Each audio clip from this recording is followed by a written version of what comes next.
bohong.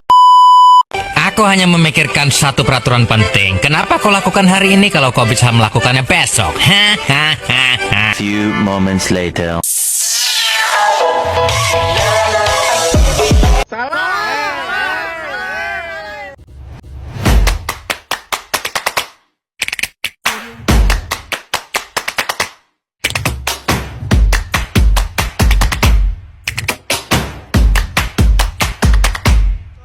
A few moments later.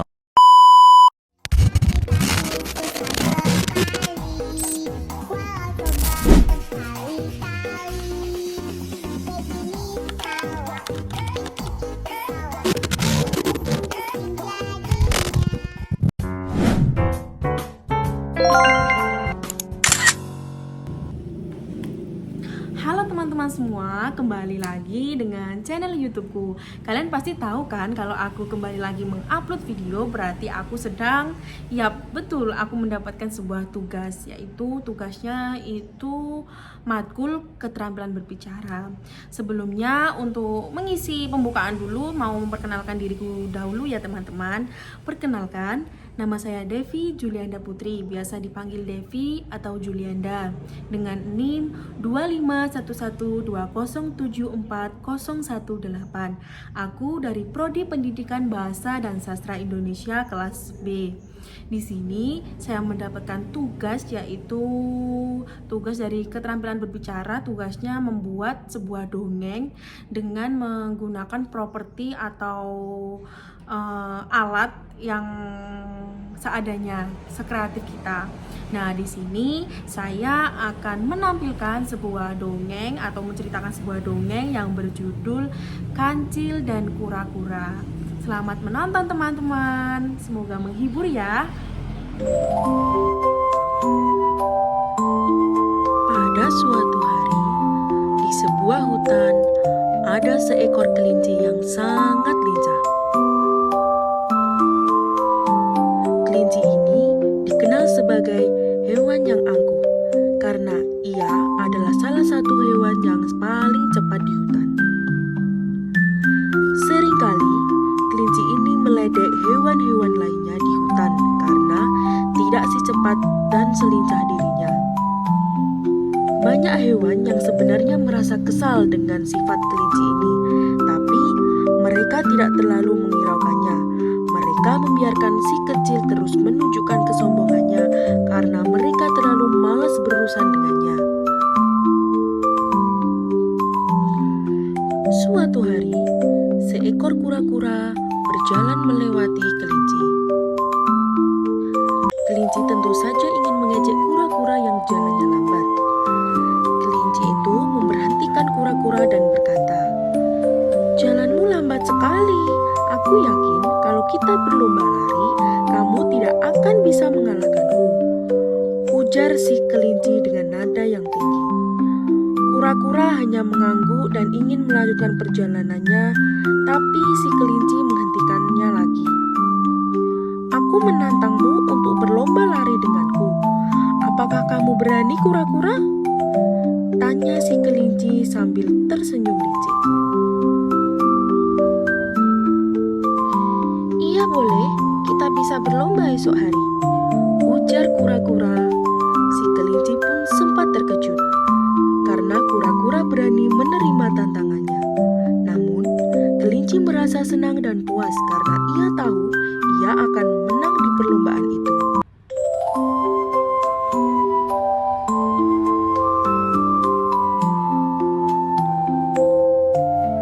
Di hari perlombaan, kura-kura dan kelinci sudah bersiap-siap di belakang garis start. Seluruh hewan di hutan ramai berbaris di sepanjang jalur perlombaan karena mereka ingin menontonnya. Si kelinci sangat bersemangat karena ia berpikir ia akan mengalahkan kura-kura dengan mudah. Sedangkan kura-kura sudah mempersiapkan seluruh tenaganya untuk tetap berusaha berjalan dengan cepat hingga garis finish. Kelinci pun berhenti sejenak dan berteduh di bawah pohon. Ia melihat ke belakang dan ia tidak melihat ada tanda-tanda si kura-kura sudah mendekatinya. "Ah, lama sekali ya dia. Aku bisa tidur dulu sambil menunggunya di sini. Setelah bertemu dia di sini nanti, aku bisa kembali berlari cepat dan mengalahkannya. Hahaha, ujar kelinci sambil tertawa licik. Ia pun menutup matanya untuk beristirahat sejenak. Angin yang berhembus kencang di hari yang terik itu membuat kelinci tertidur lelap. Tanpa ia sadari, kura-kura sudah melewatinya dan ia terus berjalan sekuat tenaga untuk mengalahkannya.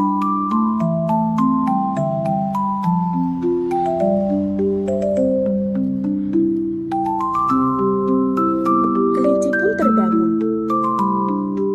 Matahari sudah tidak seterang saat awal ia tertidur. Kelinci pun sangat terkejut dan ia bangun untuk berlari sekuat tenaga. Wush, wush.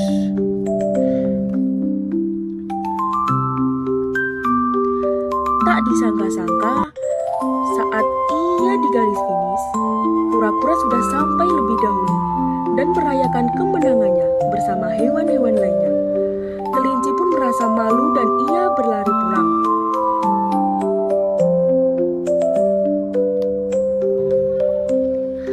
Pelajaran yang bisa diambil dari kisah ini adalah kita tidak boleh angkuh dan merasa kita lebih baik dari semua orang.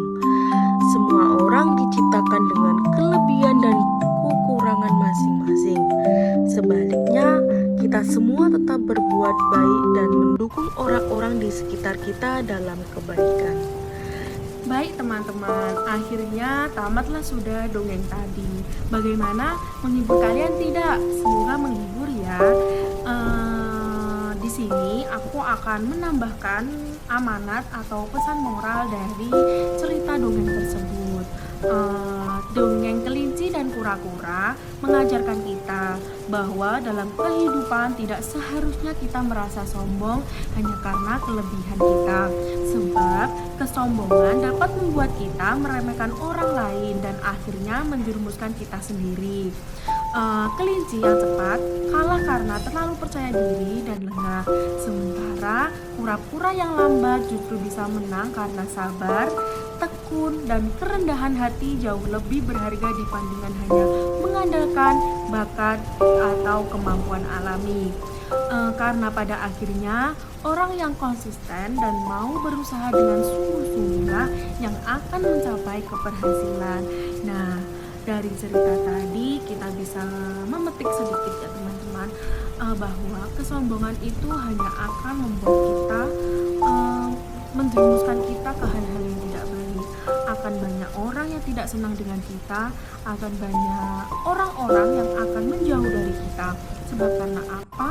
Karena kesombongan itu menurutku itu hal yang tidak wajar. Kenapa kita harus sombong? Kita kan belum tahu. Kita sombong tapi kita belum kayak gimana ya? Kita belum tahu kelebihan kita. Seharusnya kan kita jangan terlalu mengejek orang yang mempunyai kelemahan seperti kura-kura tadi. Meskipun kura-kura lemah, lambat dalam berjalannya, tapi itu tidak mengurangi satupun. Justru malah kura-kura lah yang menang saat lomba. Karena apa? Karena kelicikan si kelinci itu, karena kesombongan dan kelelehannya, jadi seperti itulah. Pokoknya bisa memetik sendirilah dari cerita itu bagaimana. Pesan dariku, pokoknya jangan menjadi orang sombong, jangan menjadi orang angkuh, jangan menjadi orang yang suka sana sini kayak menceritakan kelebihan aku loh gini, sebelum kita introspeksi diri. Gitu ya teman-teman. Semoga cerita tadi bisa menginspirasi kalian dan juga bisa membuka hati kalian yang merasa masih mempunyai hati yang sombong ya. Gitu. Sekian dari aku. Wassalamualaikum warahmatullahi wabarakatuh.